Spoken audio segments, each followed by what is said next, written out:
ناس تتكلم تقول تاخذكم العواطف، واذا ما اخذتكم العواطف حق الناس اللي قاعد تموت متى بتاخذكم؟ وليش في عندكم عاطفه؟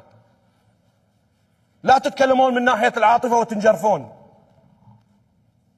صور الاطفال اللي قاعد تكون قدامكم اذا ما حركتكم عالجوا نفسكم وتاكدوا من انسانيتكم. الواحد فيكم اذا ولده طاح قدامه قلبه ينشلع. ما كفتكم الصور اللي شفتوها هذه كلها؟ يا اخي اذا ما انتم تتحركون لانها قضيه اسلاميه ومنطلقه من عقيده، يا اخي تحركوا لانكم انتم بشر.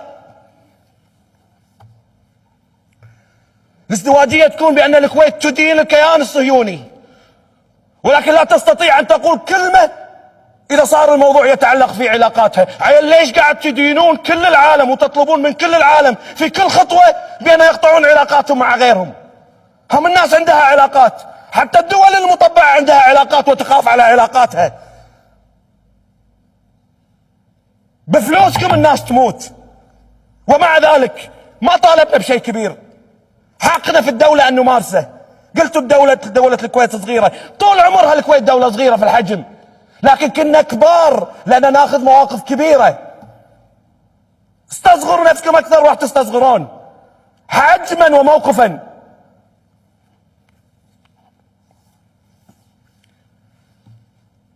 اما من خذلهم جميعنا خذلناهم.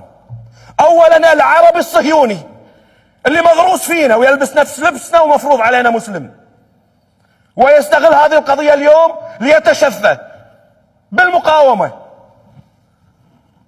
لذلك قضيه فلسطين هي شرف هؤلاء لا يستحقونه، ونحن ايضا خذلناهم. انتم خذلتوهم، الدوله خذلتهم، لاننا جميعا تخفينا خلف كلمه اضعف الايمان.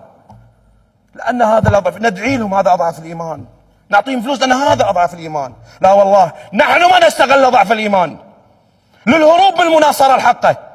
في النهايه الكل اختار موقفه بالتاريخ. انا شخصيا لن اكون لا سمح الله